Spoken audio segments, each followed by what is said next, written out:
सिवा महबूब हकीकी कोई नहीं है, कोई नहीं। तेरे सिवा माशूक हकीकी कोई नहीं है, कोई नहीं। यादों में तेरे सबको भुला दो, कोई ना मुझको याद रखे। सब खुशियों को आग लगा दो, खाने दी आबाद रहे। अब तो रहे बस तदा में आखिर विर्दे ज़बा आए मेरे इलाह। ला इलाहा इल्लल्लाह, ला इलाहा इल्लल्लाह, ला इलाहा इल्लल्लाह मुहम्मदुर रसूलुल्लाह सल्लल्लाहु अलैहि वसल्लम। क़ालू सुब्हानका ला इल्मा लना इल्ला मा अल्लमतना इन्नका अंतल अलीमुल हकीम। আলহামদুলিল্লাহ, আল্লাহ তাআলার দরবারে প্রাণ ভরে দিল ভরে শুকরিয়া আদায় করি যে আল্লাহ তাআলা আমাদের প্রত্যেককে আজকের মোবারক মজলিসে জান্নাতের টুকরা বাগানে জাহান্নাম থেকে মুক্তির আশায়, জান্নাত পাওয়ার আশায়, বিশেষভাবে আল্লাহ তাআলার প্রিয় মাস শাবানের শুরুতে আল্লাহ তাআলা আমাদেরকে ইবাদতের উদ্দেশ্যে বসার তৌফিক দান করেছেন। সকলেই কালিমাতু শুকর আদায় করি আলহামদুলিল্লাহ। জোরে আওয়াজ দিয়া বলেন আলহামদুলিল্লাহ। আল্লাহ তাআলা পবিত্র কোরআন বলেন লা ইন শাকারতুম লা আযীদান্নাকুম ওয়া লা ইন কাফারতুম ইন্না আযাবি লাশাদীদ। যখন কেউ আল্লাহ তাআলার দরবারে শুকরিয়া আদায় করে, আল্লাহ তাআলা তার জন্য দুনিয়া আখিরাতের নিয়ামত আরো বাড়িয়ে দেন। সুবহানাল্লাহ বলেন। যারা না শুকরিয়া করবে, অকৃতজ্ঞ হবে, আল্লাহ তাআলা তাদের কাছ থেকে কঠিন আযাব দিয়ে নিয়ামতগুলো কেড়ে নিয়ে যাবেন। নাউযুবিল্লাহ বলেন। আল্লাহ তাআলা আমাদের প্রত্যেককে ইহকালীন পরকালীন সমস্ত আযাব, গজব, অসুখ, বিমারি, বালা মুসিবত থেকে হেফাজত করুন। সকলেই বলি আমিন। মূলত কোনো বয়ান না, কোনো ওয়াজ না, যত প্রকারের কথা, যত প্রকারের বয়ান, যত প্রকারের নসিহত সব আম্বিয়া কেরাম এবং সাহাবা রাদিয়াল্লাহু তাআলা আলাইহিম আজমাইন ওনারা করে গেছেন। আমরা শুধু ওই কথাগুলোই একটু মুযাকারা করি। তো সব কথার ভিতরে আজকে একটা মুযাকারা করব ইনশাআল্লাহ। লম্বা কোনো কথা না, যেহেতু আমাদের মাঝে বাংলাদেশে তারিখ জামিল খ্যাত আল্লামা মুফতি নজরুল ইসলাম কাসেমী দামাত বরকাতুহুম ওয়া শাফাহুল্লাহ মিন কুল্লি মারিদ, সবাই বলেন আমিন। হযরত আসবেন অসুস্থ অবস্থায়ও, উনি আসতেছেন।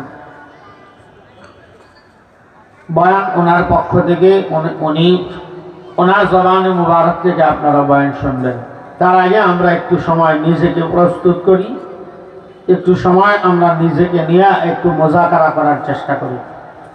আল্লাহ তাআলা আমাদেরকে পাঠাইলেন কেন, আমরা করছি কি, এবং আমাদের এই কৃতকর্মের প্রতিফল অনুপাতে আমাদের বাসস্থান বা আমাদের অবস্থান হবে কোথায়। আল্লাহ তাআলা এই পৃথিবীতে অসংখ্য মাখলুকাত এই পৃথিবীতে পাঠাইছেন। এই সব মাখলুকাতের ভিতরে আল্লাহ তাআলা শুধুমাত্র দুইটা মাখলুককে আল্লাহ ইবাদতের নির্দেশ দিয়েছেন। কয়টা মাখলুক জোরে বলেন? দুইটা। একটা হলো মানুষ আর একটা হলো জিন।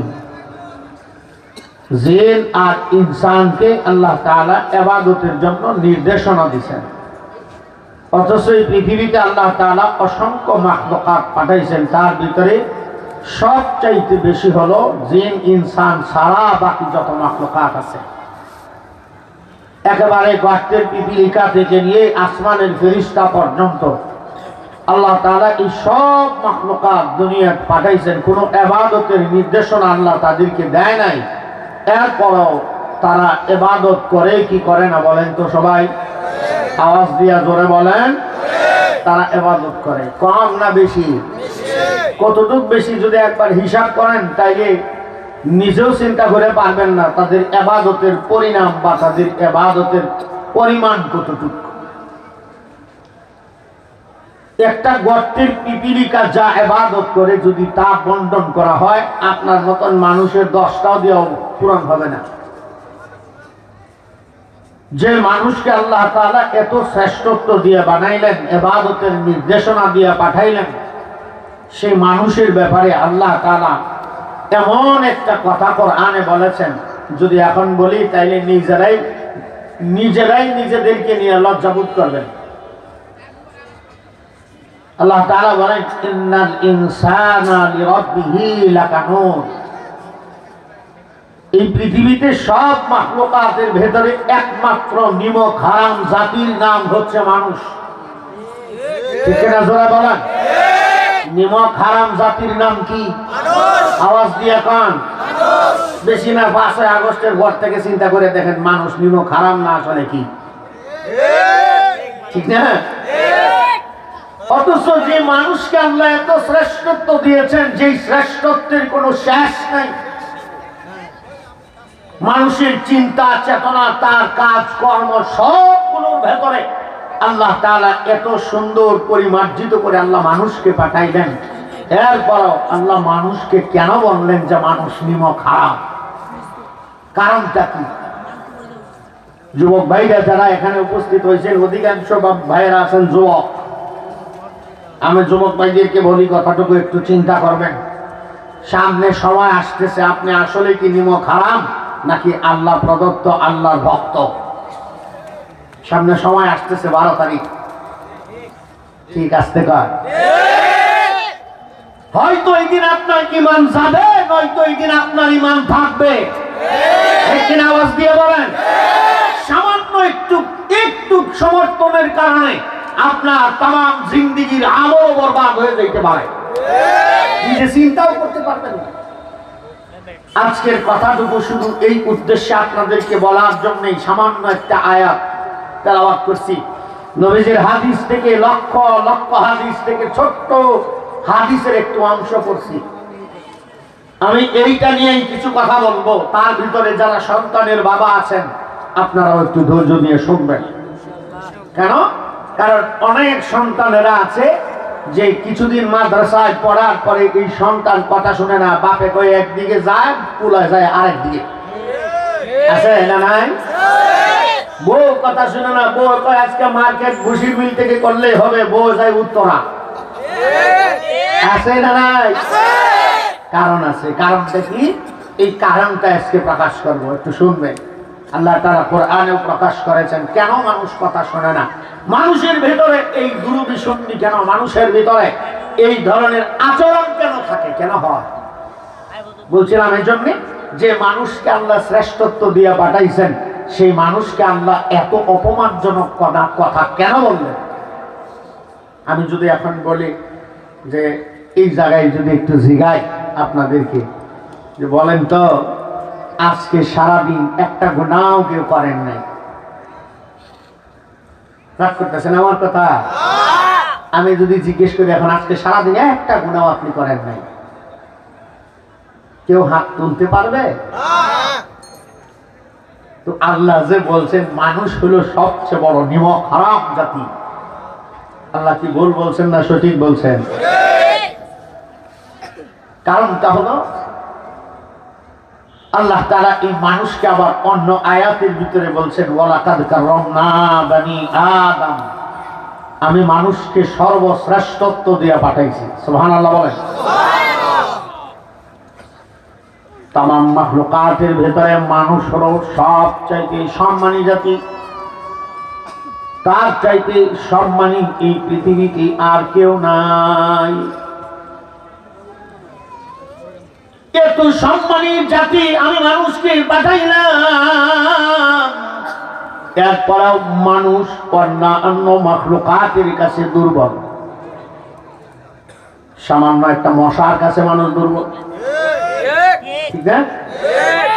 কোন তো রাতের বেলা ঘুমানোর সময় মশারি টানান কি টানান না? মশারি টানান না? এখন কোন তো মশা একটা আপনার চাইতে ওজন বেশি না কম? আপনার শরীরের মতন মোড়া একটা মশা, কথা কয় না? এরপরে ওই মশাতে বাঁচার লাগি 1000 টাকা দিয়ে মশারি কিনা মশারি টানায়, মশায় ইঞ্জেকশন দিতে না পারে। তার মানে মশার কাছে মানুষ দুর্বল। একটা মাছি মাছি আমি প্রায় সময় বলি, বলেন তো এই উড়ন্ত এই পোকার ভেতরে সবচাইতে ঘ্রাণ শক্তি বেশি হলো মাছির। আপনি 10 মাইল দূরে যায় কাঁঠাল বাঁধবেন, দেখবেন কোনো মাছি টাছি নাই, বাংলার শেষ দেখবেন মাছি আয় বসে। কারণ আর আপনি যদি একটু সর্দি লেগে যায় একটা হাঁচু করে দেন, সর্দি লাগছে, নাক দুটা বন্ধ, পাশে পায়খানা আছে, গ্যাস করেও পায়খানার গন্ধ নাকে লাগে না। তার মানে তুমি ঘ্রাণ শক্তি দিয়েও মাছির কাছে দুর্বল। একটা কুকুরের কাছেও মানুষ দুর্বল। বলেন তো সব চাইতে রুচি কার বেশি আছে মুখে? কুকুরের রুচি কার বেশি? কারণ যে মালে পায়খানা খায় খেয়ার চাইতে রুচি আরো কারো মানুষের মুখে আছে? কোন প্রাণীর মুখে নাই। মানুষও একটা প্রাণী, অথচ যদি একটু জ্বর উঠে যায় 103 ডিগ্রি জ্বর, যদি বোট বাজার থেকে একেবারে দামি পর্যায়ের চমচম মিষ্টি আইনা যদি দেওয়া হয়, তোমার লাগে না? পিতা লাগে, ঠিক না? রুচি নাই। সামান্য একটু জ্বর হয়েছে তো তোমার মুখে রুচি নাই। এই রুচির দিক দিয়েও তুমি কুকুরের কাছে দুর্বল। একই বিছানার ভিতরে তুমি ঘুমায় রয়েছো, তোমার পায়ের পাশে ঘুমাইছে তোমার পালিত একটা বিড়াল। এখন বলি শুনেন, শ্রবণ শক্তি কার সবচাইতে বেশি? বিড়ালে। একই বিছানার ভিতরে ঘুমাইছেন, তোমার পায়ের পাশে ঘুমায় রয়েছে তোমার বিড়াল। তুমিও ঘুমাইছো, বিড়ালও ঘুমাইছে। সিলিংয়ের উপরে কোন জায়গায় ইঁদুরে কচকচ করে উঠছে তুমি শোনো নাই, কিন্তু বিড়াল কচ করে দেয়, ধরে লইছে। কারণ শ্রবণ শক্তির ভিতরেও তুমি দুর্বল। কেন?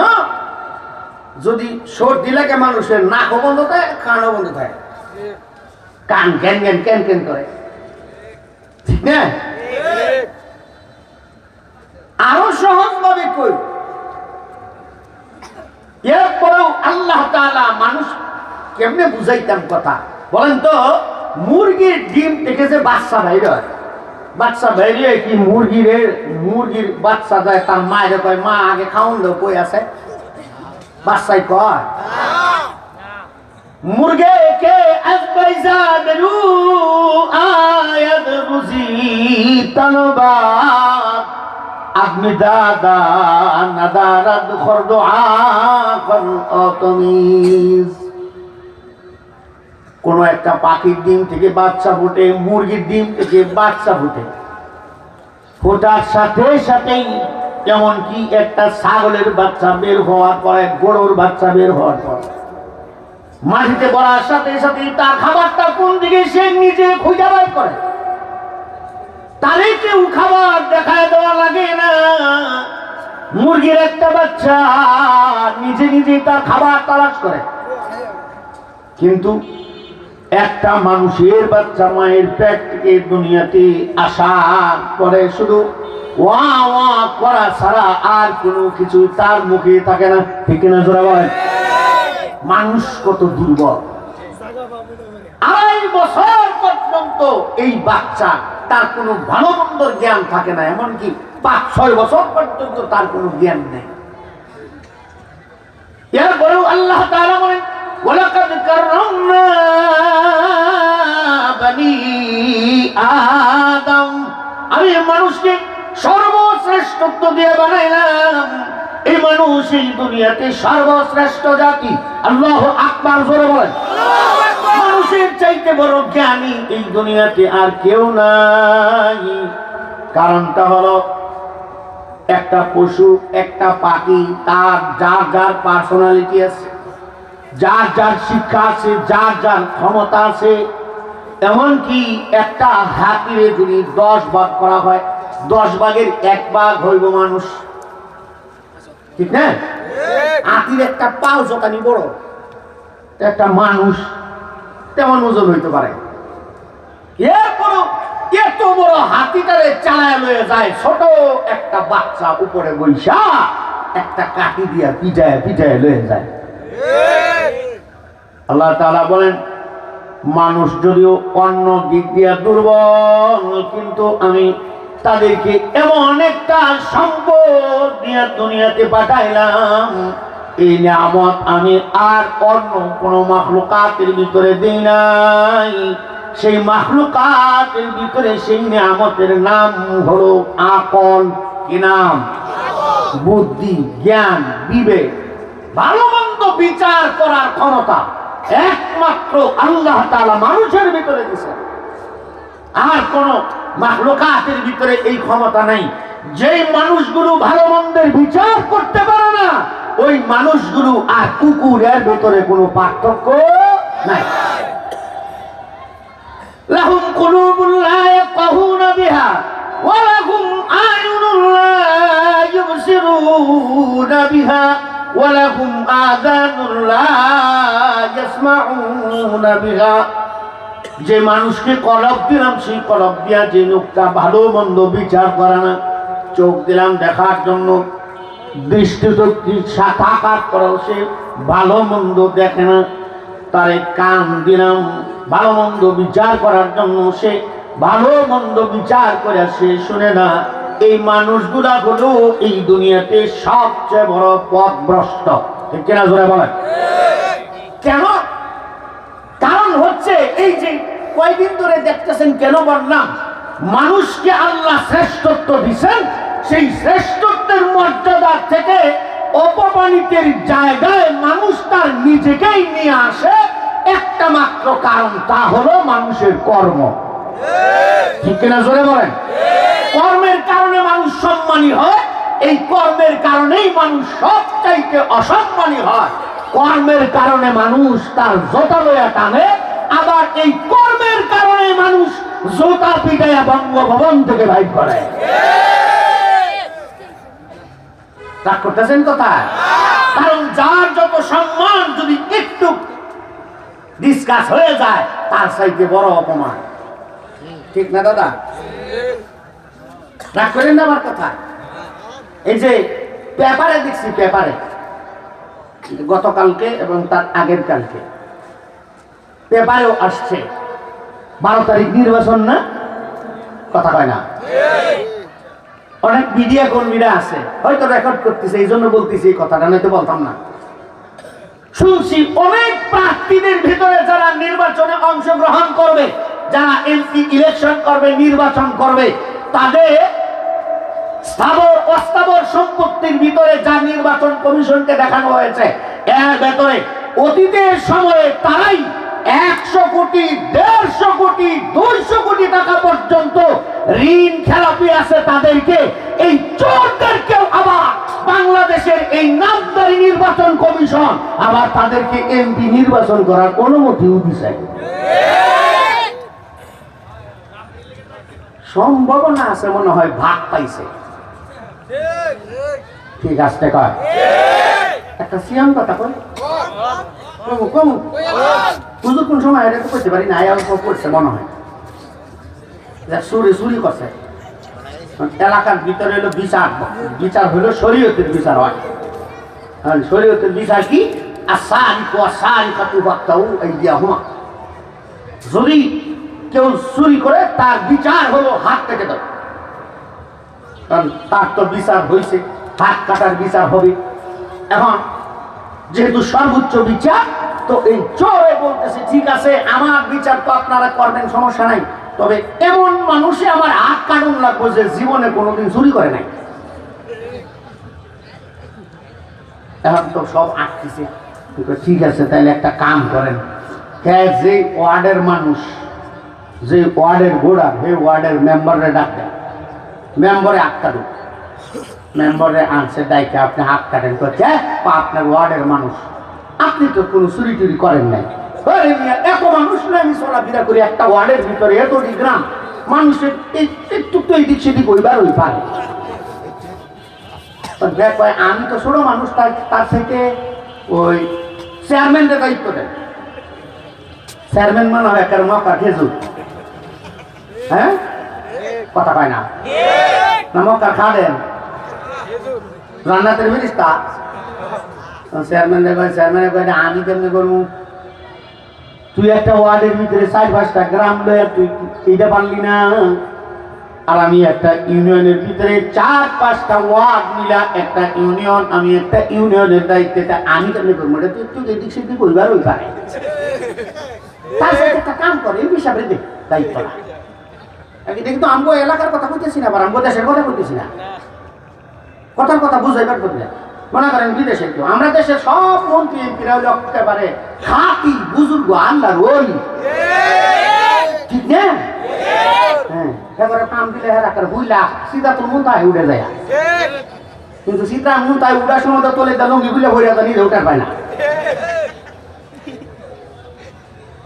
চেয়ারম্যানে কয় না, এটা এমপি সাহেবকে দায়িত্ব দেন। এমপি সাহেব কয় ওই বেটা এটা আমার দ্বারা কেমনে সম্ভব, আমি এতগুলা থানা লই একটা সিট, এই সিটের আসনের ভিতরে মানুষ এদিক সেদিক তো ওইবার ওইবার নাই, ওটা মন্ত্রীরে দেও, অর্থমন্ত্রীরে দেওয়া হোক।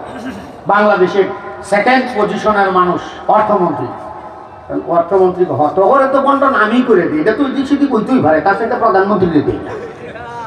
প্রধানমন্ত্রী মনে হয় একেবারে মানে জান্নাতের ফেরেশতা, হ্যাঁ কথা কয় না, জোরে কয় হ্যাঁ কইটা আমি কেমনি করবো। ওই যে সাইন্সা থাকে না, সাইন্সা দেখবেন যদি বাঁশের সাথে কঞ্চি বড় হয়ে যায় তখন কিন্তু বাঁশ হাইলে পড়ে, ঠিক না? নেতার চাইতে সাইন্সা যদি বড় হয় তখন নেতার মর্যাদা নষ্ট হয়ে যায়।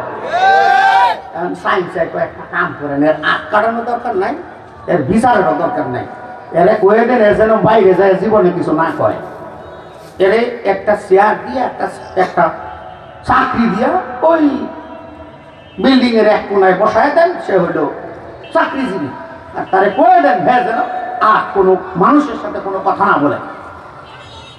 এখন বলেন যেই লোকটা চুরির অপরাধে হাত কাটার বিচার হলো, তারে চাকরি দিয়া অন্যরা বাঁচার জন্য চাকরি দিয়া বসায় দিল, আর এই মানুষগুলা যদি দেশের রন্ধ্রে রন্ধ্রে এমন চোরগুলারে দায়িত্ব দেওয়া হয়, এই বাংলাদেশের মানুষ কি ঘুষ ছাড়া কোনো কাজ করতে পারবে? আওয়াজ দিয়ে জোরে বলেন। রাস্তার ভেতরে যদি একটা গাড়ি আটকায়, পুলিশে শেষ মুহূর্তে পর্যন্ত বিড়ি পর্যন্ত একটা উড়াইতে দেয়। আজ দেশের দুর্গতি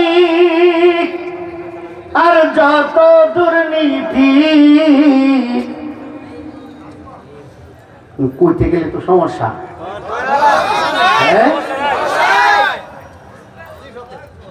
হুজুর কি আয়াত আছে নাকি? মানুষ আসতেছে, হুজুর চলে আসবো এই জন্য বলতেছি না। আজি দেশের দুর্গতি আর যত দুর্নীতি, চোরে দোলে আনি সে ডাকিয়া রে, চোরের দোলে আনি সে ডাকিয়া, মন্ত্রী থেকে শুরু করে পুলিশের দলে ঘুষের আমল জারি করলো আজব কৌশলে, একটা ভিড়ির বদলে তাই সব কিছু মিলে, এরা হলো দুর্নীতির ঠিকানা রে, এরা হলো দুর্নীতির ঠিকানা। কেমনে হবে? যে মানুষগুলা 200-300 কোটি টাকা ঋণ খেলাপি নিয়ে আপনি নির্বাচনের জন্য অনুমতি দিলেন, এদেরকে আগে শাস্তির কাজ করাইলেন। যদি বাংলাদেশের মানুষের রোষানলে পড়তে না চান নয়তো আগের দল থেকে শিক্ষা গ্রহণ করেন। কোনো মতে তো চাইতে পারছিল, আমাদের তো তাও জায়গা নাই। রাগ করলেন না কথা। এই জন্যই বলতেছি আজকের কথা মাত্র শুধুমাত্র মানুষকে বাঁচাইবার জন্য আজকের একটা কথা। আল্লাহ তাআলা দলমত নির্বিশেষে শুধু মানুষকেই না, মানুষের ভিতরে শুধু মুসলমানদেরকে না, আল্লাহ তাআলা অমুসলিম যারা আছে, যারা কাফের আছে, যারা মুসলিম, যারা অমুসলিম, সবাইকে আল্লাহ তাআলা ইবাদতের নির্দেশ দিয়েছেন। সুবহানাল্লাহ জোরে বলেন। ইয়া আইয়ুহান নাস উবুদু রাব্বাকুমুল্লাযী খালাকাকুম ওয়াল্লাযীনা মিন ক্বাবলিকুম লাআল্লাকুম তাত্তাকুন। আল্লাহ তাআলা বলেন, হে দুনিয়ার মানুষ, যারা তোমরা নিজেদেরকে মানুষ বইলা দাবি করো, তারা তোমরা এমন একটা রবের ইবাদত করো যেই রব তোমাদেরকে বানাইছে। সুবহানাল্লাহ যারা বলেন। তোমাদের পূর্ববর্তী সব মাখলুকাত যিনি বানাইছে, এমন একটা রবের ইবাদত করো। কেন ইবাদত করবা? লাআল্লাকুম তাত্তাকুন, যাতে করে এই দুনিয়াতে শ্রেষ্ঠ ইবাদতওয়ালা হতে পারো। শ্রেষ্ঠ ইবাদতওয়ালা কেমনে হইবা? আজকে সেই কথাটাই বলতেছি। শ্রেষ্ঠ ইবাদতের নাম আল্লাহ তাআলা কোরআনে বলেছেন নামাজ। ও যুবক বৃদ্ধ বাবা, যদি আজকের এই কথা বলতে যাই, অনেক মানুষ এই অপরাধী হয়ে যাবে। এরপরেও বুঝাইবার জন্য বলি, আমরা তো মনে করি শুধু নামাজের নামে ইবাদত, শুধু রোজার নামে ইবাদত, শুধু হজ যাকাতের নামে ইবাদত। এর চাইতেও বড় ইবাদত আরো আছে। যে ইবাদত করলে পরে, যে ইবাদত না করলে পরে তোমার নামাজ দিয়ে লাভ নাই, তোমার রোজা দিয়ে লাভ নাই, হজ যাকাত দিয়ে কোনো লাভ নাই, ওই ইবাদত যদি ঠিক না থাকে। আমি প্রায় সময় বলে থাকি, যদি একটা উদাহরণ দিই, হয়তো যাই নাও থাকতে পারেন কোথাও। বলেন তো, এই জায়গার ভিতরে এমন কে আছেন যে জিন্দিগিতে এক বিন্দু পরিমাণ হারাম খান নাই? এমন আছেন কেউ? কথা কয় না। এই গ্যারান্টি যদি দিবার না পারেন, তাইলে আপনি নিজের একটা আল্লাহর ওলি কেমনে মনে করেন? অথচ আল্লাহর রাসূল বলেন, একটা ছোট নুরানি মাদ্রাসার ছাত্ররা যদি জিজ্ঞেস করেন, এই হাদিস বলতে পারবে, লা তাদখুলুল জান্নাতা কুদিয়া বিল হারাম। যে লোকটা হারাম খায় সে কখনো জান্নাতে যেতে পারবে না। তার মানে আপনি কি বুঝলেন? আল্লাহর রাসূল বলেন, ইয়াতুনা উম্মতি ইয়াউমাল কিয়ামাতি বিআমসালি জাবালি তিহামা। আল্লাহর রাসূল বলেন, আমার উম্মতের ভিতরে এমন কিছু কিছু উম্মত হাসরের মাঠে আল্লাহর দরবারে উঠবে, এত এত আমল লয়ে উঠবে, যে আমলগুলোর পরিমাণ বুঝাইতে যায় আল্লাহর রাসূল তিহামা পাহাড়ের উপমা দিয়েছেন। তিহামা পাহাড় এমন একটা জায়গায় অবস্থিত, এই পৃথিবীর ভিতরে সবচাইতে সাগর উপকূলীয় অঞ্চল, বড় যেগুলো অঞ্চল আছে আরব সাগর উপকূলীয় অঞ্চলের ভিতরে চতুর্দিকে যেই পাহাড়টা বেষ্টনী দিয়ে আছে, এই পাহাড়ের নাম হলো তিহামা পাহাড়। আল্লাহ রাসূল বলেন, এই তিহামা পাহাড়ের পরিমাণও আমল লয়া আমার উম্মত আল্লাহর দরবারে উঠবে। এরপরেও আল্লাহ রাসূল বলেন, হাবা মানসুরা, আল্লাহ তাআলা ওই বান্দার সব আমল ধ্বংস করে দিবে। তার কারণ সাহাবায়ে কেরাম আল্লাহ রাসূলকে বলেন, নবী গো, এত জীবনের আমল লয়া আপনার উম্মত আল্লাহর দরবারে ওঠার পরেও তার সব আমল এইভাবে নিঃশেষ হয়ে যাবে কেন? আল্লাহর রাসূল বলেন, ইয়াকুলুনাল হারাম। এই মানুষগুলো হারাম খাইতো, এই কারণে আল্লাহ তার জীবনের সব আমল বরবাদ করে দিয়েছে। আরো সহজ ভাবে বলেন তো, প্রস্রাব করলে পানি বের হয় না মধু? কথা কয় না, জোরে কান। প্রস্রাব করলে পানি বাইরে, এই পানি মনে করে যদি কেউ ওযু করে ওযু হবে? কথা কয় না। জোরে কান। প্রস্রাবের পানি দিয়া ওযু করলে যেমন ওযু হয় না, হারাম খায়া নামাজে দাঁড়াইলেও নামাজ হয় না। ঠিক না জোরে বলেন?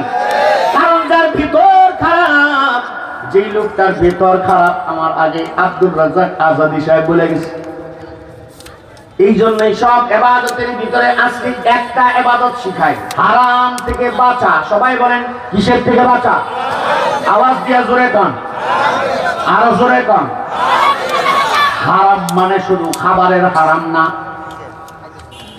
হারাম মানে শুধু খাবারের হারাম তা না। এই হাতেরও হারাম আছে, তোমার পায়েরও হারাম আছে, তোমার চোখেরও হারাম আছে, জবানের হারাম আছে, তোমার কানেরও হারাম আছে। আল্লাহ রাসূল কি সাহাবায়ে কেরাম জিজ্ঞেস করলেন, ইয়া রাসূলুল্লাহ কাইফা নাহফাজু মিনাল হারাম? হুজুর আমরা কেমনে হারাম থেকে বাঁচবো, আমাদেরকে একটা উপায় বলে দেন। ওই যুবক বৃদ্ধ বাবা শোনো কথা। সাহাবায়ে কেরাম আল্লাহর রাসূলকে যখন বলেন, হুজুর আপনি আমাদেরকে একটা উপায় বলে দেন যাতে করে আমরা হারাম থেকে বাঁচতে পারি। আল্লাহর রাসূল বলেন, তোমার শরীরের প্রত্যেকটা অঙ্গ প্রত্যঙ্গ দিয়া যা কিছু কাজ করবা প্রত্যেকটা হলো ইবাদত। আল্লাহু আকবার বলেন। হাত দিয়া ধরবা ইবাদত, চোখ দিয়া তাকাইবা ইবাদত, তুমি মুখে কথা বলবা ইবাদত, কান দিয়া শুনবা ইবাদত, তুমি পায়ে হাঁটবা তাও হবে ইবাদত। যদি এই অঙ্গ প্রত্যঙ্গ দিয়া তুমি যদি কাজ করতে যাও, উদাহরণবশত তুমি হাত দিয়া একটা জিনিস ধরবা, সেটা যদি ইবাদত না হয় সেটা হাত দিয়া ধরা হারাম। তুমি একটা জিনিসের দিকে তাকাইবা, সে তাকানোটা যদি মনে করো ইবাদত না হয় তাইলে সেই দিকে তাকানো হারাম। তুমি একটা জিনিস কানে শুনবা, সেটা শোনা যদি তোমার জন্য ইবাদত না হয় সেই কান দিয়া শোনা হারাম। তুমি একদিকে হাইতে যাইবা, সেটা যদি তোমার জন্য ইবাদত না হয় তাইলে সেটা হলো তোমার জন্য হারাম। আল্লাহর রাসূল জুমআর ফজিলত বলতে যায়, জুমআর দিনের ফজিলত বলতে যায় বলেছেন, মান খারাজা মিনাদ দারি ইলা লিসসালাতি, যদি কোনো মানুষ ঘর থেকে নামাজের উদ্দেশ্যে যখন জুমার দিন বের হয়, জুমার দিন একজন মানুষ যখন বাড়ি থেকে জুমার জন্য বের হবে, আল্লাহর রাসূল বলেন প্রতি কদমে কদমে আল্লাহ তাআলা তারে 1000 রাকাত নামাজের সওয়াব দান করবে। আল্লাহু আকবার বলেন। তিরমিজির হাদিস, বাবু ফজিলত ইয়াউমুল জুমআ, জুমার দিনের ফজিলত বর্ণনা করতে গিয়ে আল্লাহর রাসূল বলেন, কোন একজন মানুষ যখন বাড়ি থেকে নামাজের জন্য বের হয়, ওই লোকটার প্রতি কদমে কদমে আল্লাহ তাআলা 1000 রাকাত নামাজের সওয়াব দান করে। সুবহানাল্লাহ বলেন। তার মানে হাঁটতে গেলেও সওয়াব আছে, হাত দিয়ে ধরতে গেলেও সওয়াব আছে। বলেন তো, এক মুসলমান আরেক মুসলমান সালাম দেওয়ার পরে যখন মুসাফা করা হয়, মুসাফার দোয়া করতে হয়, আকবিরুল্লাহু লানা ওয়া লাকুম, সওয়াব আছে না নাই? আওয়াজ দিয়া কান। নবীজি বলছেন, যে লোকটা মুসাফা করলো, যতক্ষণ পর্যন্ত মুসাফার নিয়তে মুহাব্বত নিয়ে এক মুসলমান আরেক মুসলমান যখন হাতে ধরে রাখে, ততক্ষণ পর্যন্ত আল্লাহ তাআলা দুই বান্দার জীবনের সগীরা গুনাহগুলো আল্লাহ মাফ করে দেয়। তার মানে হাতেরও ইবাদত আছে। শুধু আল্লাহ তাআলা, আল্লাহর রাসূল বলেন প্রতি কদমে যে তোমার 1000 রাকাত নামাজের সওয়াব না, প্রতি কদমে কদমে আল্লাহ তাআলা 1 বছর নফল রোজা রাখার সওয়াব দিবেন। সুবহানাল্লাহ বলেন। জুমার দিন শুধু আপনি নামাজের জন্য মসজিদ পর্যন্ত গেলেন, প্রতি কদমে মনে করেন এই জায়গা থেকে মসজিদ কোনটা কাছে? পিটারবাড়ি মসজিদ কাছে না পাশে আরো মসজিদ আছে? পিটারবাড়িতে তো কাছে। মনে করেন এই জায়গা থেকে আপনি পিটারবাড়ি মসজিদ পর্যন্ত গেলে, যাইতে মনে করেন 100 কদম লাগলো, উদাহরণবশত বলি। যদি 100 কদম লাগে, তাহলে প্রতি কদমে যদি 1000 রাকাত নামাজের সওয়াব হয়, তাহলে 100 কদমে কয় লাখ হবে? কথা কয় না, জোরে বলে। আপনারা হিসাব বুঝেন না? 100 কদমে প্রতি কদমে 1000 রাকাত হলে 100 কদমে কয়লা? 1 লক্ষ রাকাত নামাজের সব আপনি মসজিদ পর্যন্ত যায়া পাইলেন। সুবহানাল্লাহ, জোরে কান। এই 1 লক্ষ রাকাতের সব 1 রাকাতের সমান হয় এই পৃথিবীতে একটা জায়গায়, সেটা হলো বাইতুল্লাহ। বাইতুল্লাহ যদি কেউ 1 রাকাত নামাজ পড়ে 1 লক্ষ রাকাত নামাজের সব। সুবহানাল্লাহ, জোরে বলেন। সেই সব আপনি মসজিদে ঢোকার আগেই পেয়ে গেলেন। আল্লাহু আকবার, জোরে জোরে জোরে বলেন। পায়ের ইবাদত আছে না নাই? হাতেরও ইবাদত আছে, চোখের ইবাদত। মান নাজারা নাজরাতান ওয়াহিদাতান বিওয়াজহিল আলিমি, আও যদি কোনো মানুষ কোন আলেমের চেহারার দিকে তাকায়, অথবা আল্লাহর রাসূল বলেন কেউ যদি কোনো মায়ের মা বাবার চেহারার দিকে তাকায়, তাইলে আল্লাহ তাআলা ওই বান্দার আমলনামায় একটা কবুল হজের সওয়াব দান করবে। সাহাবীরা জিজ্ঞেস করে, হুজুর আমি যদি 2 বার তাকাই, আল্লাহর রাসূল বলেন 2টা কবুল হজের সওয়াব। সাহাবী বলেন, আমি ধারণা করতেছিলাম আমি যদি আল্লাহর রাসূলকে জিজ্ঞেস করতাম, নবী গো একদিনের ভিতরে যদি আমি 100 বার আমি আমার মা বাবার চেহারার দিকে তাকাই, আমার ধারণা হইতেছিল আল্লাহর রাসূল বলবেন 1000 বার তাকাইলেও আল্লাহ তাআলা তোমারে 1000 কবুল হজের সওয়াব দান করবে। সুবহানাল্লাহ। তার মানে চোখেরও ইবাদত আছে, জবানের ইবাদত আছে না নাই? আওয়াজ দিয়া জোরে আমার দিকে তাকান, এইদিকে না। মুতাওয়াজ্জিহা ইলা জিহাতিল হুজুর, এদিকে না।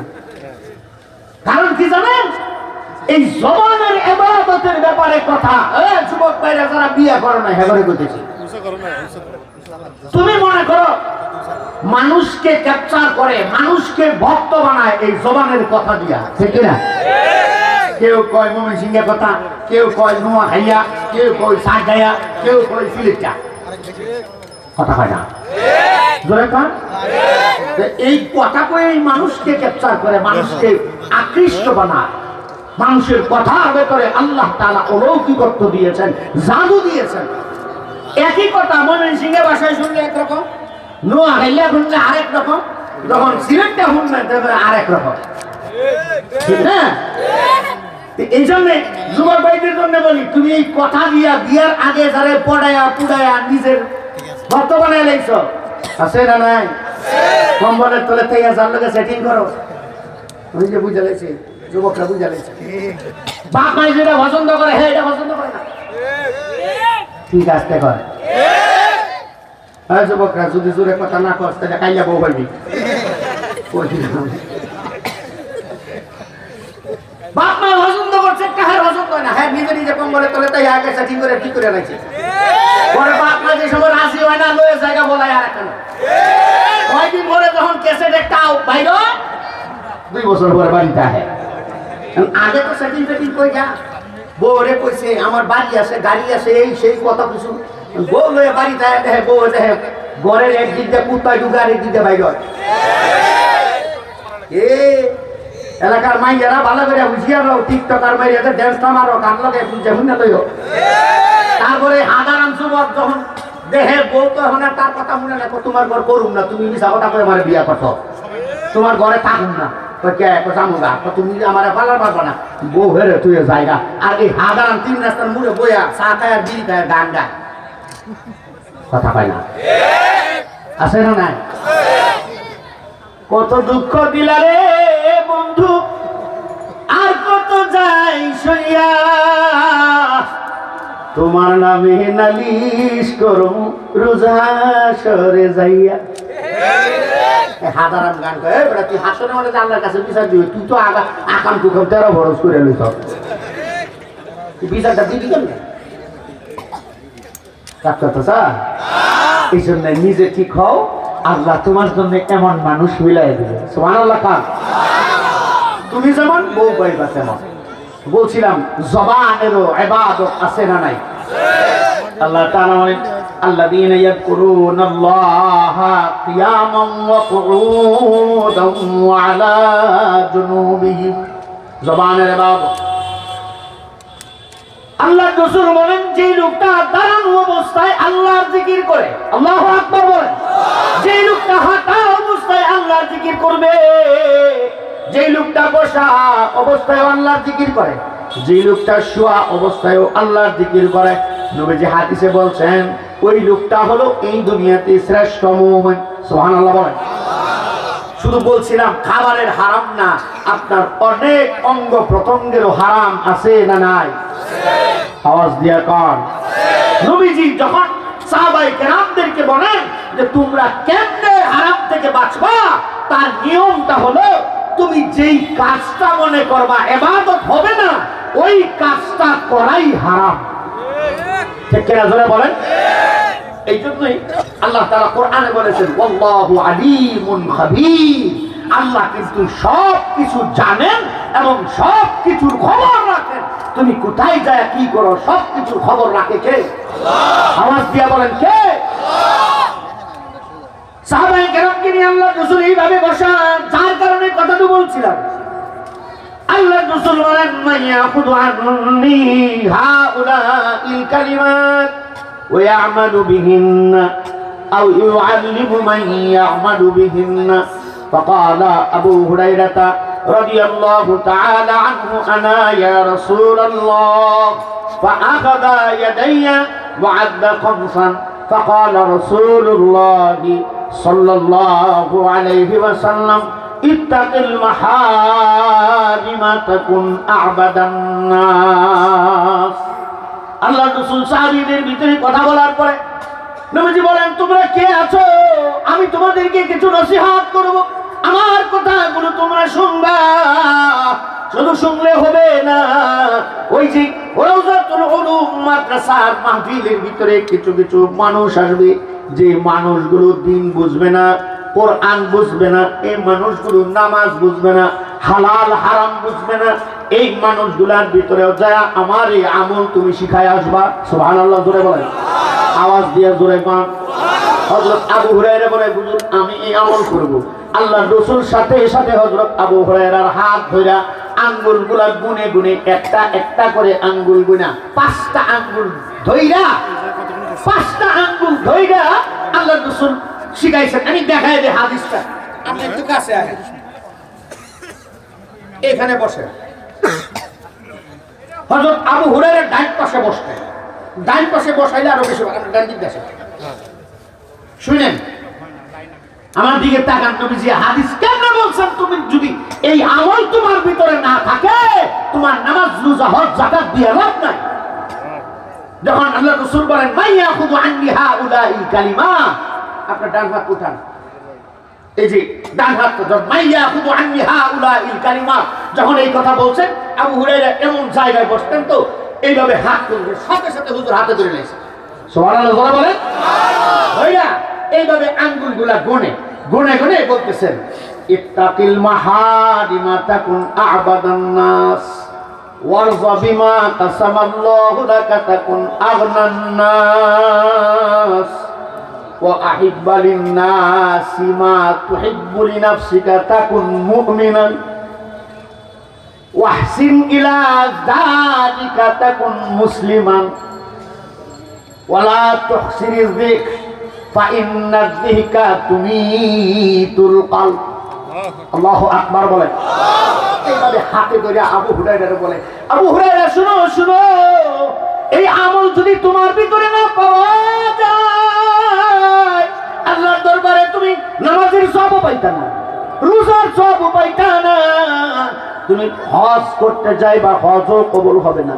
আল্লাহর রাসূল বলেন আবু হুরায়রা ইত্তাকিল মাহারিমা তাকুন আ'বাদান নাস।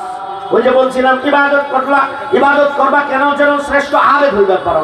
আল্লাহর রাসূল বলেন আবু হুরায়রা আল্লাহর দরবারে যদি শ্রেষ্ঠ আবেদ হইতে চাও সবার আগে তোমার নিজের হারাম থেকে বাঁচাও। আল্লাহু আকবার বলেন। সবার আগে তোমার নিজের হারাম থেকে বাঁচাও। আল্লাহ রাসূল বলে নাই তুমি আগে বেশি নামাজ পড়ো বড় আবেদ হইবা, তুমি রোজা রাখো বড় আবেদ হইবা, হজ করো বড় আবেদ হইবা, তুমি এই দুনিয়াতে বারবার যাকাত দাও বড় আবেদ হইবা। নবীজি কথা বলে নাই, তুমি নবীজি বলছে তুমি হারাম থেকে তোমার নিজেরে বাঁচাও, তাইলে তুমি এই দুনিয়াতে শ্রেষ্ঠ আবেদ হতে পারবা। আল্লাহু আকবার বলেন, জোরে বলেন। বলেন তো, আমরা যে দুনিয়াতে আমাদের সংসার চালাই, সংসার চালাইতে, সংসারের খরচ করতে কিসের প্রয়োজন হয়? টাকা পয়সার প্রয়োজন হয় কি হয় না? টাকা পয়সা ছাড়া যেমন সংসার চালানো যায় না, টাকা পয়সা ছাড়া যেমন সুন্দরী বউও কথা উঠে না। ঠিক আছে, যদি মাসে একবার তোমার বউরে লয়ে যদি পার্কে ঘুরতে না যাও, যেমন বউ থাকে না, কথা কয় না, তেমনি ইবাদত ছাড়া আল্লাহরেও খুশি করা যায় না। আল্লাহর নামে তাবলীগের দাওয়াতের কাজের জন্য অন্যজনকে গুনাহ থেকে বাঁচাইবার জন্য যদি ফিকির না করো, যেমন বউ লইয়া সফর করলে পার্কে না গেলে তোমার বউ অসন্তুষ্ট হয়, তেমনি তুমিও গুনাহ থেকে বাঁচবা। আরেকজনকে যে পর্যন্ত বাঁচাইবা ফিকির না করবা, তো আল্লাহ তোমার উপরে অসন্তুষ্ট হয়ে যায়। অসুবিধাছেন কথা সহজভাবে বলছি, এই অন্যকে গুনাহ থেকে বাঁচাইবার ফিকির নিজের দিলের ভিতরে যদি রাখতে পারো, নবীজি বলছেন এই লোকটা আমি নবীর সাথে জান্নাতে যাবে। সুবহানাল্লাহ বলেন। ও যুবক ভাই, কেমনে বুঝাইতাম কথা তোমারে? ছোট্ট একটা কথা বলি, হয়তো অনেকেই ইতিহাস জানেন, যারা কলেজ ভার্সিটিতে যায় ইসলামিক স্টাডিজ নিয়ে পড়ালেখা করেন বা করবেন, তারা হয়তো পাইতে পারেন এই পৃথিবীতে 4টা খেলাফতের সময় গেছে। কয়টা খেলাফত? খেলাফতে রাশেদা, খেলাফতে আব্বাসিয়া, খেলাফতে উসমানিয়া, খেলাফতে বনি উমাইয়া। কয়টা খেলাফত? বলেন বলেন, কয়টা? কি আপনারা কি আমার কথা বুঝেন না? ওই কানে আওয়াজ দেন, এত কষ্ট ওইটা কথা কইতে। দূরের থেকে ধরেন, কাশিনের কথা বলে তো অবস্থা খারাপ হয়ে যাবে। দূরের থেকে ধরেন কি কয়টা খেলাফত বলছিলাম? এই 4 খেলাফতের সর্বশেষ খেলাফতের যুগ যেটা ছিল খেলাফতে বনি উমাইয়া। দরকার রিভাব কমায় দেন, এরপরও ভিতরে সাউন্ড দেন। এই খেলাফতে বনি উমাইয়া যেই খলিফাগুলো ছিল, একই নামে 5 জন খলিফা ছিলেন। কয়জন? জোরে বলেন, কয়জন? আমি বলছি এজন্য, যারা বাংলাদেশে খেলাফত কায়েম করতে চায়, যারা বাংলাদেশে ইসলামী শাসন কায়েম করতে চায়, যারা এই বাংলাদেশে কোরআনের শাসন কায়েম করতে চায়, এই পদ্ধতি অবলম্বন করা ছাড়া শুধুমাত্র নিজের গণতন্ত্রের দোহাই দিয়া এই দেশে কখনো কোরআনী শাসন কায়েম হবে না। এরপরও কেন করছে? কারণটা হচ্ছে, কি কারণে করা হয়? যে এর ভিতরে থাইকা যদি মানুষের ভিতরে একটু পরিবর্তন করা যায়। কারণ মুসা আলাইহিস সালামকে আল্লাহ তাআলা ফেরাউনের ঘরে পাইলা, এই ফেরাউনের ঘরের ভিতরে বড় কইরা ফেরাউনের বউরে মুসলমান বানাইছে কি বানায় নাই? কথা কয় না, কথা কয় না, জোরে বলে। যেহেতু কাফেরের ভিতরে থাইকা মানুষকে আল্লাহ তাআলা মুসলমানের এই হেদায়েতের পথ দেখাইছেন, তো হইতে পারে উলামায়ে কেরাম যখন এই পথ অবলম্বন করে, কোন শিরকের পথ নয়, হতে পারে আল্লাহ তাআলা এই আলেমদের প্রচেষ্টার মাধ্যমে কোন একদিন এই বাংলাদেশে কালিমার পতাকা উড়বে। ঠিক না বলবে? সেই জন্য যুবক তোমারে বলছি, তন্ত্র মন্ত্র বাংলাদেশে বহুত দেখেছি, এখন সামনে আমাদের দাবি একটাই, আলেমদের শাসন চাই। এখন আর অন্য কোনো দরকার নাই, কারণ বহুত দেখছি যেই জায়গার ভেতরেও 200 কোটি টাকা ঋণ খেলাপির মানুষকেও নমিনেশন দেওয়া হয়। এরা নির্বাচিত হলে দেশে যে কি গুড়ার টিমের উন্নতি করবে দেশের মানুষ আর বুঝতে বাকি নাই।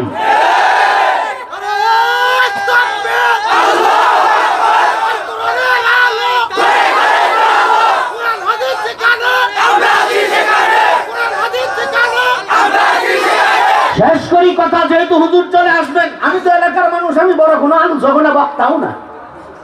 এরপরে বুঝাইবার জন্য বলি, শুধু আপনার প্রথম বলছিলাম, একটা কাজের কারণে তোমার আমল সব শেষ। কেন? এই যে ভোট দিবা, ভোটার যারা আছেন শোনেন, দিল কান খুলে শোনেন, যারা ভোট দেবেন, বিগত 17 বছর তো ভোট দিতে পারেন নাই, আমি পারি নাই, আপনারা ভরবেন করতে। জানু ভোট দেওয়ার জন্য ফোন দিয়ে কয়, হুজুর আপনার ভোট দিয়ে লাইছি, কেমনে আপনার লোক আরো দুটা দিয়ে দিছি ভালাই করছেন হাসরের মাঠে জবাবটা দিয়েন এই ভোট দেওয়া মানে কি বলেন বলেন ভোট দেওয়া মানে কি বলেন তো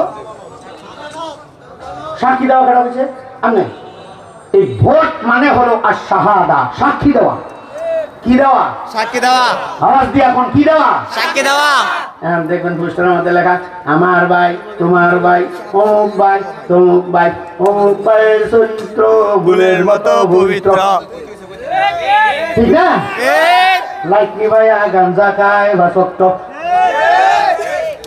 আছে না নাই বলতেছি কোন মানুষের ভোট দেওয়া যায় নাই হারাম সেটা বলতেছি শোনেন আপনি জানেন লোকটা চাঁদাবাজ আপনি জানেন লোকটা সুদখোর আপনি জানেন লোকটা সন্ত্রাসী আপনি জানেন লোকটা হারামখোর এমন মানুষ যখন নির্বাচিত হইতে আসে নির্বাচনে ভোট চাইতে আসে এই লোকটাকে ভোট দেওয়া হারাম যদি দেন আর রাশি ওয়াল মুরতাশি কিলাহুমা ফিন্নার আপনি এই সমর্থনটা কইরা আপনি তারে যে ক্ষমতার মসনদে বসাইলেন যেই কয়টা হারাম কাজ সে করবে প্রত্যেকটা হারাম কাজের দায়ী আপনিও হওয়া লাগবে কারণ আল্লাহ তাআলা কোরআনে বলেন ইকরা কিতাবাকা কাফা বিনাফসিকাল ইয়াওমা আলাইকা হাসিবা ও বান্দা তোর আমলনামাটা একটু তুই পড়া আমারে শোনা আল্লাহ তাআলা বলবেন হাসরের মাঠে যখন আপনি আপনার আমলনামা আপনি সামনে বের করবেন আমলনামা বের করার পর আপনি দেখবেন আপনার আমলনামার ভিতরে হাজার হাজার টন গম চুরির গুনাহ ঠিক আছে কয় হাজার হাজার টাকা সুদের গুনাহ ঘুষের গুনাহ হাজার হাজার জেনার গুনাহ কত সামনে বিয়েই করেন না চিন্তা করবেন এই গুনাহ আইলো করতে আল্লাহ তাআলা তখন আপনার জেহেনে ঢুকায় দিবে বান্দারে অমুক এলাকায় তোর বসবাস ছিল তুই যারে ভোট দিছিলি তার নাম সেরাগালি বদনাসাব কি নাম মার্কা হইলো হ্যান্ডেল কি কাজটা কর আমি যদি কোনো মার্কা নির্বাচনের দিকে আসে তুমি কয়ে দিই করবো হুজুর মনে হয় দল করে ঠিক না সেরাগালি বদনাসাব কারো নামও নাই হ্যান্ডেল কারো মার্কাও নাই সুতরাং অসন্তুষ্ট হওয়ার কোনো কারণও যুবকরা বুঝাচ্ছে কি কারণ ডিজিটাল জমানার যুবক না এরা দুই লাইন আগে চলে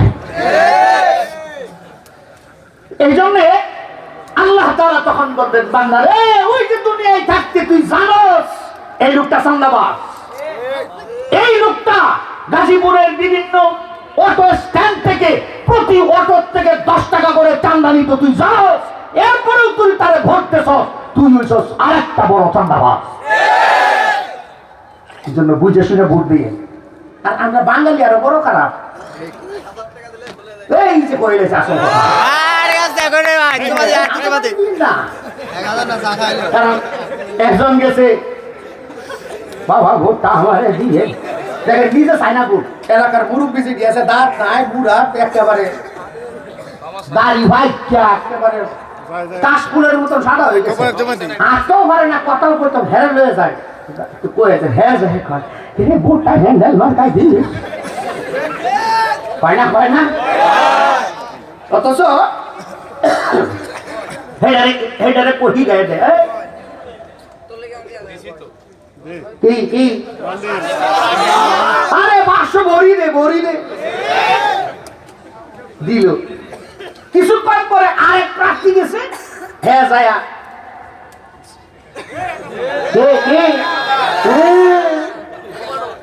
মারি দিছে মারি দে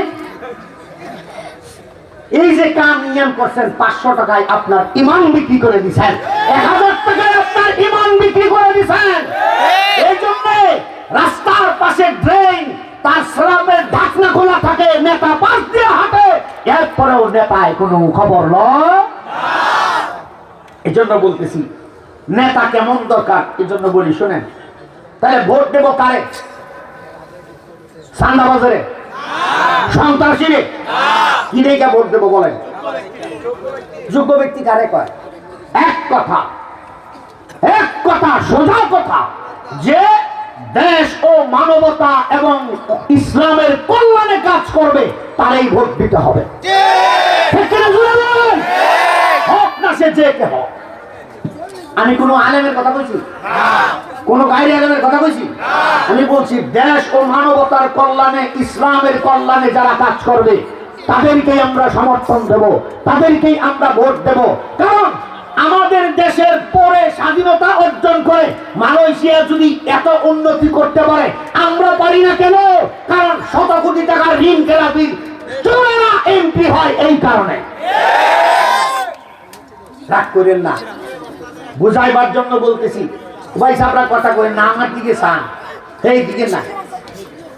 বলছিলাম এই চার জমানার পাঁচ জমানার খলিফা সর্বশেষ কয়জন ছিল? পাঁচজন।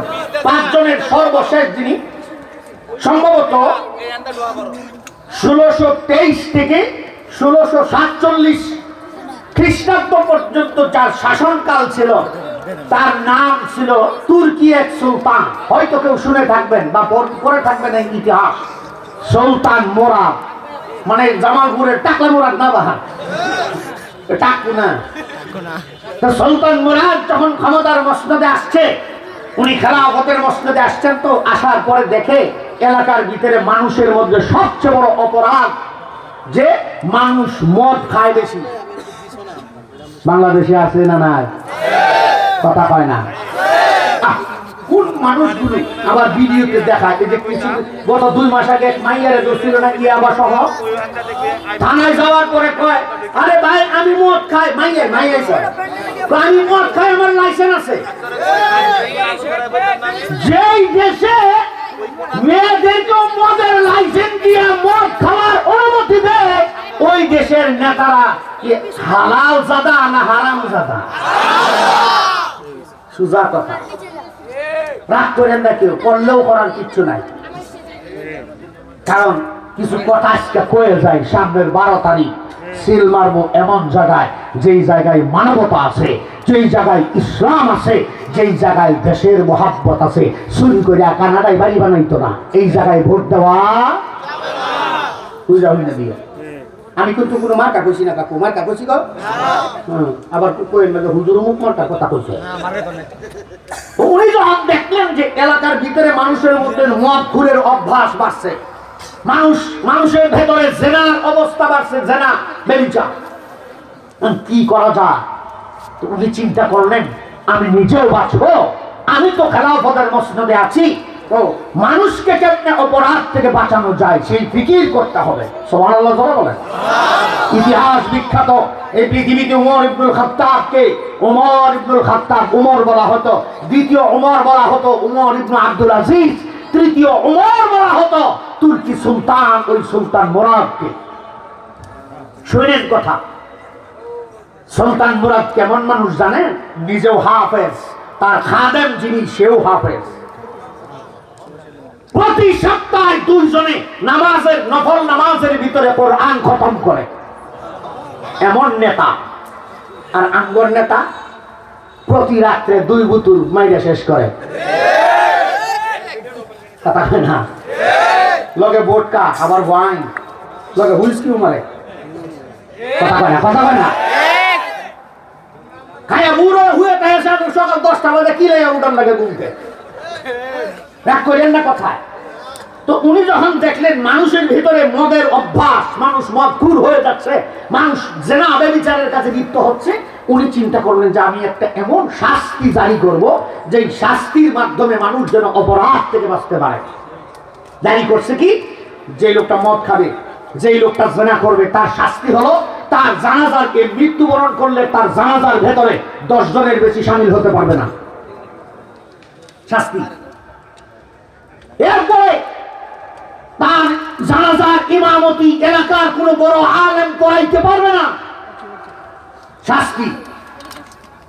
তার শাস্তি হলো তাকে যে কবরে নামাবে, বড় কোন নেককার মানুষ তারে কবরে নামাইতে পারবে না, এমন শাস্তি জারি করছে। যদি কেউ এই কাজ করে বিনা বিদায় তাকে 3 বছর জেল কাটতে হবে। বলেন শাস্তিটা ভালোর জন্য না খারাপের জন্য? আওয়াজ দিয়ে কান। কিন্তু বাংলাদেশের কিছু সুশীল সমাজ, আমি এগুলো ডাকি কুকিল সমাজ, সুবিধাবাদ জিন্দাবাদ, এরা কয় আল্লাহ যে কুরআনে কইছে যে সুরের বিচার হাত কাটা, এটা অমানবিক। নাউজুবিল্লাহ কাইটা বাড়ি যায় করে কেন? আরেকজনে জিজ্ঞেসে কেন অমানবিক কেন? কয় মানুষ চুরি করতে করতে যখন হাত কাটবে তখন তো মানুষ এক সময় সব হাত ছাড়া হয়ে যাবে। দেখেন কত বড় যুক্তি, হাত আরামের ঘরের হাত আরাম। হ্যাঁ, আচ্ছা বলেন তো, আমি আপনার ঘরে জিজ্ঞাসা, সৌদি আরবে এই হাত কাটার বিচার আছে না নাই? আচ্ছা কোন তো সৌদি আরবের মানুষের কি হাত নাই? আছে। সব মানুষ হাত ছাড়া। যদি কেউ জেনা করে তার শাস্তি হলো, যদি বিবাহিত হয় তাহলে পাথর মেরে তাহলে শেষ করে দাও। বলেন তো সৌদি আরবে কি কোনো মানুষ নাই, খালি গরু আর উঠতে হয়? তার মানে একটা চোরের যদি শাস্তি দেওয়া হতো, একটা দর্শককে যদি ফাঁসির কাস্টে ঝোলানো হতো, সব দর্শক এমনিতেই সোজা হয়ে যেত। আল্লাহ তাআলা এই ভীতিকর অবস্থা থেকেই বলেছেন। এজন্য নবীজিও বলছেন, মান তারাকা সালাতান মুতাআম্মিদান ফাকাদ কাফার, যেই লোকটা ইচ্ছে করে নামাজ ছেড়ে দেয় সে কাফের হয়ে যায়। আসলে কি কাফের হয় না? নবীজি এটা ধমকের শাস্তির জন্য বলছেন যে জাজরান, হাদিসের ভিতরে আসছে এটা ধমকি, শাসাইছেন নবীজি। তো দুইজন যিনি তুর্কি সুলতান আর তার খাদেম দুইজন বের হয়েছে 3-4 মাস পরে। এই যে শাস্তির কথা লেখা বিভিন্ন জায়গায় জায়গায় রাস্তার মোড়ে মোড়ে সাইনবোর্ড লটকাই দিছে, মানুষ যেন দেখে। আর দুইজন বের হয়েছে তো 3-4 মাস পরে দেখি মানুষ আমার এই নিয়মগুলা কতদূর পালন করে। রাস্তায় যায় দেখে বসির রোডের মাথায় কথার কথা আর কি মিট ট্যাবলেট দেশে না সিরিভুরি ট্যাবলেট, কথা কয় না। হ্যাঁ, চতুর্দিকে গুল দিয়া মানুষ দাঁড়ায় রয়েছে রাস্তার মাঝখানে। সুলতান মোরাদ কয় যাও, যাই দেখো রাস্তা বন্ধ করছে কেন। তার খাদেম গেছি, যা তাকায় দেখি একজন মানুষ রাস্তার ভিতরে চিত হয়ে শুয়ে রয়েছে।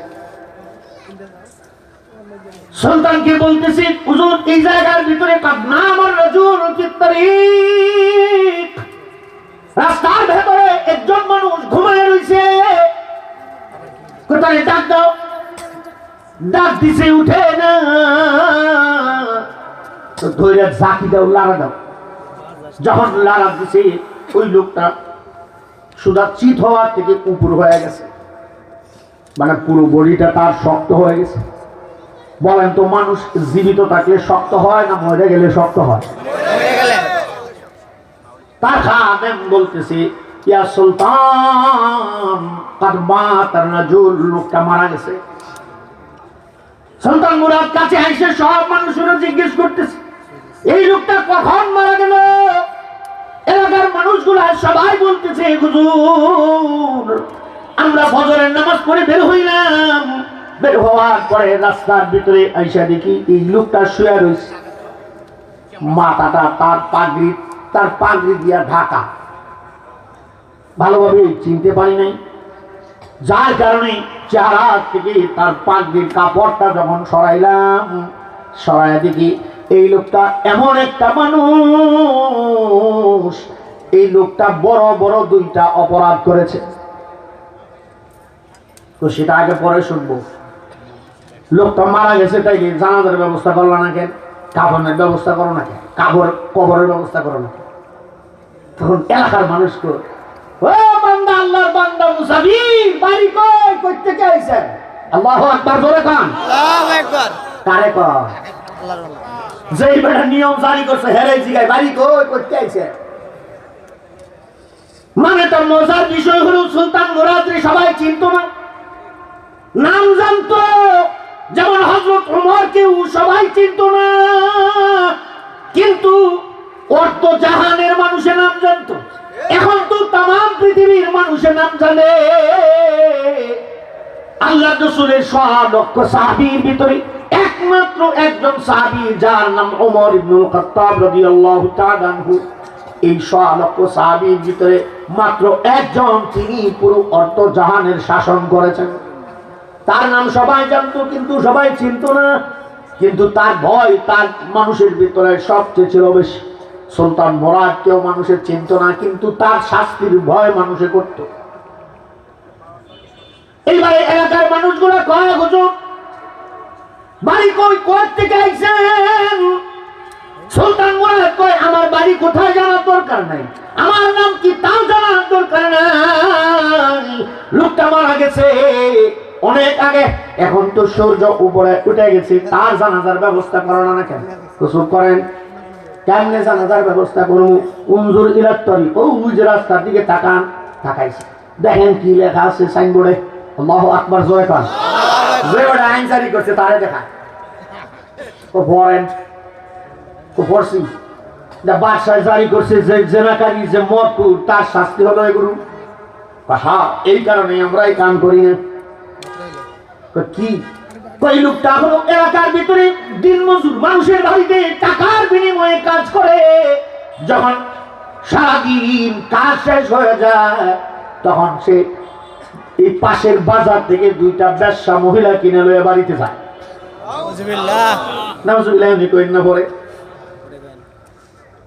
শুধু এই কামই না, এই লোকটা প্রতিদিন 2 বোতল মদ কিনে লয়ে বাড়িতে যায়। সুলতান মুরাদ চুপ করে নিচের দিকে তাকায়, পরিচয় দেয় না। খাদেম মনে মনে কয়, হাইরে এলাকার মানুষ যদি চিনতি লোকটাকে তাইলে তো আবার একটারও পাওয়া যেত না, আতর ঠ্যাং আতলে দৌড় দিত। ঠিক না? কতক্ষণ পরে কয়, আচ্ছা ঠিক আছে, 2টা বেশ্যা মহিলা কিনে আনতো, বাড়িতে আনতো, তা দেখছো, কিন্তু খারাপ কাজ করতে দেখছো নি? না হতো, তা দেখি নাই। 2 বোতল মদ কিনে আনতো, খাইতে দেখছো নি? ওটা হতো, তাও দেখি নাই। তাইলে তার জানাজার ব্যবস্থা করো, কাফনের ব্যবস্থা করো, গোসল দাও। মুরব্বী একটা ওইটা কয়, ও আল্লাহর বান্দা, আপনি যাই করেন, আমরা পারুম না। আল্লাহু আকবার বল। কারণ ভয়। মুরব্বী একজনে বলতেছে, হে মুসাফির, আমরা এই লোকটার এই ব্যবস্থা করতে যাব। আজকে রাত্রে বেলায় সুলতান মুরাদের পুলিশ বাহিনী আমাদেরকে গ্রেফতার করে লয়ে যাবে, জেলখানায় নিবে। যার কারণে আমরা এই কাজ করি না। সুলতান মুরাদ কয়, বাদশা যে জায়গায় আছে, না থাকলে দেখবো কেমনে? তিনি দেখবে না, কিন্তু তার ফাইলগুলো এই জায়গার ভিতরে আছে, তার খবর জানাই দিব। করা যাবে না, আপনি যাই করেন গা।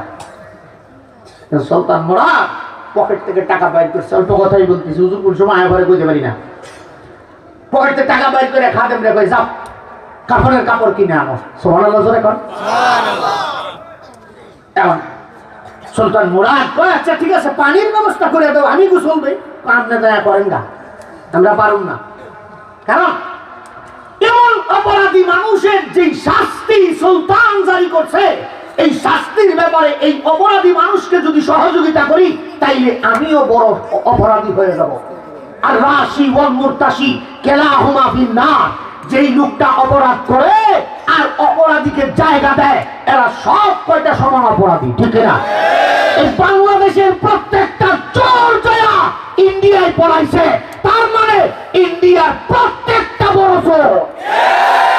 আমি জন্য বলছি, সুরের যে জায়গা দেয়, একই ভাড়া আনা চোর। আপনার বাড়িতে যদি কোনো খনি যায় আশ্রয় নয়, তখন পুলিশ যেমন অপরাধীরাও ধরবে, ঠিক তেমনি বাড়ির মালিকেরও ধরবে। আশ্রয় দিছিলি কেন? কথা কয় না। বিশ্ব মিডিয়া আজকে চোখ, বাংলাদেশের টাকা সব চুরি করিয়া ইউরোপ আমেরিকায় বাড়ি বানায়া ইন্ডিয়ায় যায় পড়াইছে, কিন্তু জাতিসংঘ মুখে কুলু বইটা বৈশা রয়েছে। আসলে এই জাতিসংঘ না, এরা পাতিসংঘ। ফিলিস্তিনে মা বোনরা রক্ত জড়ায়, ইসরায়েল তাদের উপরে হামলা করে, জাতিসংঘ চোখ। কিন্তু বাংলাদেশ 92% মুসলমানের দেশ, এই দেশে জাতিসংঘের শান্তিরক্ষীর অফিস বানায়। কথা কয় না, কথা কয় না। অথচ সেই মানবতা রক্ষার অপরাধে এই মানবতা রক্ষার অফিস বানানোর পরেও বাংলাদেশের এক উজ্জ্বল নক্ষত্র, পুরো বিশ্ববাসী যার অবদান দেখেছে, শহীদ উসমান হাদি। চোখের সামনে তাকে গুলি করে হত্যা করেছে, আজও পর্যন্ত বাঙালি জাতি তার বিচার দেখতে পায় নাই। এই বিচার ব্যবস্থা ভেঙে দিয়ে সঠিক বিচার ব্যবস্থা কায়েম করা ছাড়া এই বাংলাদেশে কখনো শান্তি ফিরে আসবে না। ও যুবক, সেজন্য তোমাকে আগে চিন্তা করতে হবে, তোমাকে আগে দাঁড়াইতে হবে। যুবক, একটু চিন্তা করে দেখো, এক উসমান হাদি বিদায় হয়েছে, ওরা ভাবছে উসমান হাদিরে শেষ করে দিলে বাংলাদেশের ন্যায় পরায়ণতা বুঝি শেষ। না, এক উসমান হাদি বিদায় হয়েছে তো খোঁজ নিয়ে দেখো, বাংলাদেশের প্রত্যেকটা ঘরে ঘরে উসমান হাদির জন্ম হয়ে গেছে। সুতরাং ভবিষ্যৎ সুরেরা সাবধান। এই উসমান হাদির হত্যাকারীরা জায়গা দিছে কই? ইন্ডিয়া, আওয়াজ দিয়ে কয় না? ইন্ডিয়া। যেই বাঙালি মানুষগুলো এখনো ইন্ডিয়ারে বন্ধু পাবো, যেই বাঙালিগুলো এখনো ইন্ডিয়ারে দুস্থ পাবো, বোকার স্বর্গে বাস করছো। কারণ এরাই সব কয়টা অপরাধীর জায়গা দিছে। বলেন তো, আমি কোন দলের বিরুদ্ধে বলছি? কথা হয় না। আমি যেই দলই থাকো, ওই দলের যে কেউ অপরাধ করবে তার বিরুদ্ধে অবস্থান নিতে আমি দ্বিধা করবো না। যাক, ওদিকে যাচ্ছি না, হুজুর চলে আসতে পারে, শেষ করে দিচ্ছি কথা। সুলতান মুরাদ করেছে, ঠিক আছে, আমার একটু পানিটা দেখায় দাও কোন জায়গায় আমি নিজে পানি উঠাবো। সুবহানাল্লাহ কয় না? গেছে কুয়ার কাছে। ওই সময় তো সাবমার্সিবল ছিল না, ডিপ কল ছিল না, টিউবওয়েল ছিল না, কুয়ার থেকে পানি উঠাইতে হয়। কুয়ার ভেতরের থেকে যখন পানি উঠাইতে গেছে, কাশি যাওয়ার পর যখন দেখছে যেই পাত্র দিয়া পানি উঠাইতে হয়, এই পাত্রের রশিটা যে লাগানো একটু খাটো, পানি ধরতে পারে না। ইতিহাস বিখ্যাত কথা, নিজের পাগড়িটা খইলা এই রশির সাথে জোড়া লাগায়া নিজে এই কুয়া থেকে নিজে সুলতান নিজে পানি উঠেছে, কাউকে বুঝতে দেয় না। নিজে পানি উঠায়া এই লোকটারে নিজে একা একা গোসল দিছে। গোসল দেওয়া শেষ, তার খাদেম দোকান থেকে কাপড়ের কাপড় নিয়ে এসছে, নিজের হাতে লোকটারে কাপড়ের কাপড় পরাইছে। কাপড়ের কাপড় পরানোর পর সুলতান মুরাদ এলাকার মানুষগুলারে বলে, যেহেতু লোকটার বাড়ি এই জায়গায় না, এই জায়গা থেকে তার বাড়ি অনেক দূর, একটু তার বাড়িটা কোথায় একটু দেখায় দেন। তার বাড়িতে যায়, তারপরে তার জানাজার ব্যবস্থা করা হবে। এলাকার মানুষ কয়, তাও পারুন না, বাড়িও দেখাই দিতে পারবো না, আপনি খুঁজে লন যাবে। সুলতান মুরাদ মাথার পাশ দিয়ে কান্দে দিয়েছে, তার খাদেম পায়ের পাশ দিয়ে কান্দে দিয়েছে। দুইজনে কান্দে লইয়া যখন রওনা করছে, এমন সময় এক যুবক উঠে দাঁড়ায় বলে, ও মুসাফির, আপনারা আমাদের এই এলাকার ভিতরে অপরিচিত মানুষ।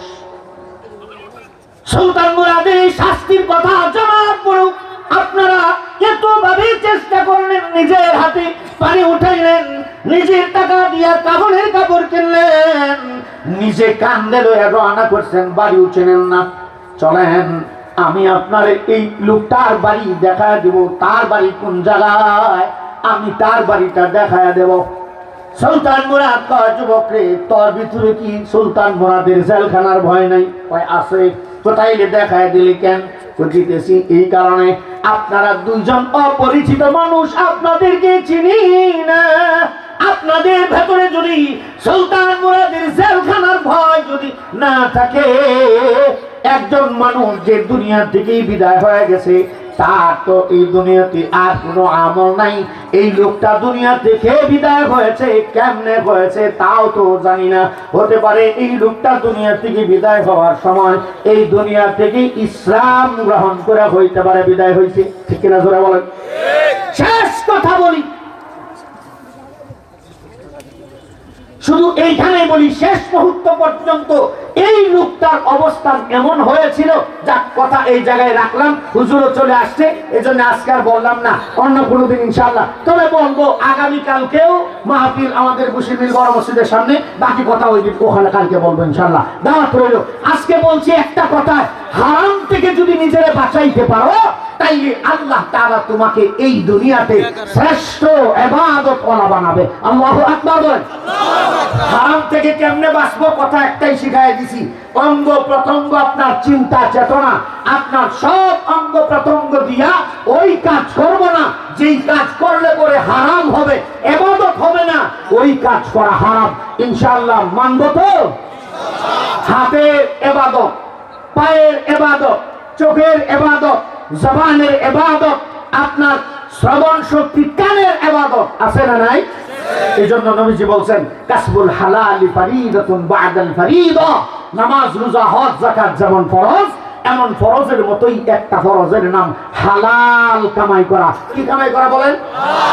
হাত তোলেন, দুই হাত সোজা করে, একেবারে সোজা, যেটা বেকায় তুলবে এক ব্যক্তি যুবক, সোজা করে সোজা এক ব্যক্তি যুবক বেকায় হাত তুলো, কাইলে বউ ভেটি করে দিলাম।